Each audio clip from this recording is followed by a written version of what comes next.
হ্যাঁ, আবার রাঙামাটি বেড়াতে আসলাম।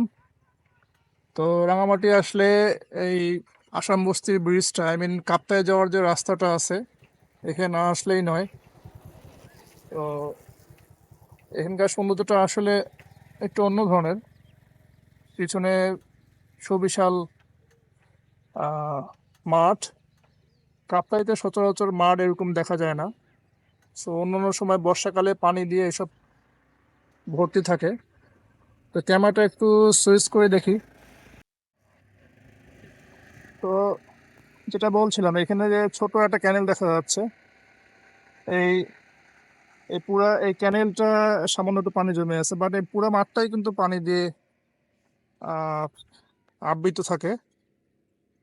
তো এখন যেহেতু আহ বৈশাখ জ্যৈষ্ঠ চলছে বাংলা, আর এখন এটা মে মাস, যার কারণে এখন বৃষ্টি তেমন নেই। আর বৃষ্টি না হওয়ার কারণে মাঠগুলো পানি তেমন নেই।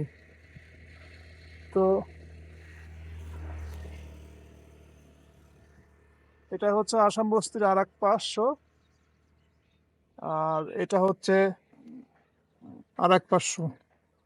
আর দূরে দেখা যাচ্ছে যেগুলো, সেটা হচ্ছে পাহাড়। আর ওই যে দূরে দেখা যাচ্ছে একটা বড় পাহাড়। আমি রাঙামাটিতে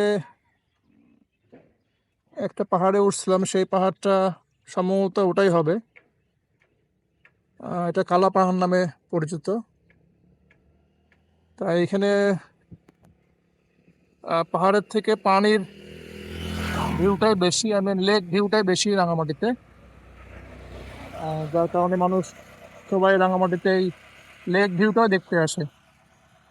আর বান্দরবনে যেমন শুধু এক্সট্রিম হিল রাইড, উঁচু নিচু পাহাড়, তেমন রাঙামাটিতে হচ্ছে লেক।